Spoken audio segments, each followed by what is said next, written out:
যার বাড়ি এসেছি এই যে শুনি ও কাটতে কাটতে হরিয়ে হয়ে যাচ্ছে। আমার বাড়ি জন্মাষ্টমী পুজোতে এসেছে, খুব ভালো লেগেছে। আমি ভাবতেই পারিনি যে ও আসবে, হট করে এসে উপস্থিত হয়েছে। আমার নেমন্তন্নতে যে ও আসবে আমি ভাবতেই পারি। আমার নিমখে খাওয়ার ব্যাপার তো চলে এসেছি, কোনো ব্যাপার না, লজ্জা মজ্জা পাই না আমি।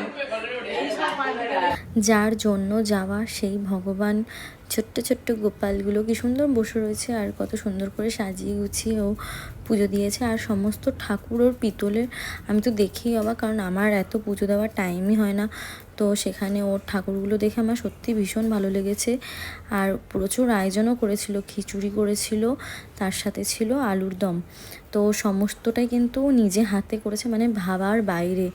আমি তো লোক দিয়ে করাই, ও নিজেই করেছে সব কিছু।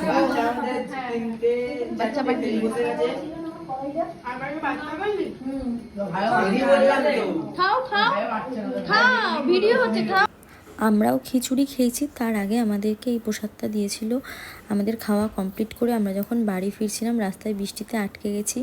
আর এই রিয়েল গোপালকে দেখে আমার সত্যি মনে হচ্ছে যে এবার আমারও মনে হচ্ছে যে একটা গোপাল চাই। তো তোমরা আমাকে আশীর্বাদ করো আমারও যাতে একটা ছোট্ট লিটিল গোপাল হয়।